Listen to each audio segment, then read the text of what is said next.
ஒரு கல் ஒரு கண்ணாடின்னு ஒரு படம். அதுல உதயநிதி ஸ்டாலின் போவாரு. இந்த பொண்ண தூக்குறக்கு. சந்தானத்த கூப்பிடுவாரு. "ஏய் மச்சான் வாடா, போய் பொண்ண தூக்குறேன்டா" அப்படின்னு. வருவாரு. போயிட்டு ஒரு லோக்கல் காய் கூட்டிட்டு வருவாரு. வேஷ்டி கட்டிட்டு உருட்டு கட்டையோட ஒருத்தர் வருவாரு. "ஏய் யார்றா அது? நீ தான் கேட்டேல்ல பொண்ண தூக்கணும்னு லோக்கல் காய்." உடனே இவர் சொல்லுவாரு. "இல்ல நான் மனசு மாறிட்டேன். எங்க அம்மாவுக்கு ஃபோன் பண்ணேன். ஆசீர்வாதம் பண்ணிட்டு வாடான்னு சொன்னாங்க. அம்மா பேச்ச மீற மாட்டேன். நான் வந்து வாழ்த்திட்டு வர போறேன்பாரு." உடனே சந்தானம் கிளம்புவாரு. எங்கடா போறேன்னு கேட்கும்போது, "மாலை வாங்க போவேன்பாரு." "டேய் யார்றா நீ? தூக்கணும்னு சொன்னா லோக்கல் காய கூட்டிட்டு வர. வாழ்த்தணும்னு சொன்னா மலர் மாலை வாங்க போறேங்க போது சொல்லுவாங்க நண்பன்டா அப்படிம்பாங்க. பிளான் மாறிக்கிட்டே இருக்குங்க.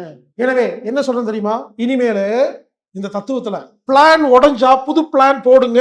பழைய பிளானை வச்சு வருத்தப்படாதீங்க. நானும் பார்த்துருக்கேங்க. பொண்ணு கல்யாணம் வந்து பிரச்சனையாயிரும். அப்பாவோ அம்மாவோ படுத்த படுக்கையா இருப்பாங்க. வாழ்க்கை ஃபுல்லா இருந்து இறந்துருவாங்க. நான் எதிர்பார்த்த மாதிரி என் பொண்ணு இல்ல. முடிஞ்சு போச்சு. புரிஞ்சுக்கங்க. Plan B. வாழ்க்கை எப்பவுமே இப்படிதாங்க இருக்கும். So point number 1.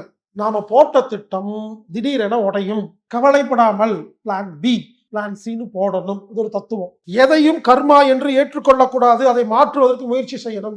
மாற்றுவதற்கு முயற்சி செய்யும் பொழுது பாசிட்டிவாக முயற்சி செய்யணும். 1 கோடி ரூபாய் கடை உடனே சான்ஸே இல்லை. சான்ஸ் இல்லை அப்படின்னா சான்ஸ் இல்லதான். ஓகே என்ன பண்ணலாம்? முதல்ல என்ன பண்ணலாம்னு யோசிங்க. ஐடியா கிடைக்குங்கிறங்க. இனிமேல் உங்க பிரச்சனைய பாசிட்டிவா தீருங்க. ஜெயிச்சிட்டீங்க. உடனே பெருமைப்படாதீங்க. வந்தா பண்ணாதீங்க. கெத்து காமிக்காதீங்க. தோத்துட்டீங்க.